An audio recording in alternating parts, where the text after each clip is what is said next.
गणपतीपुळ्याचं दर्शन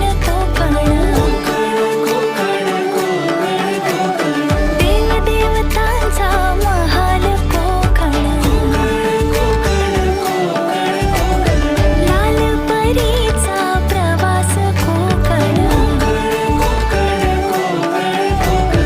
भाकरी कालवणाची चव लय न्यारी, कोकणाची बायो जेवणात भारी.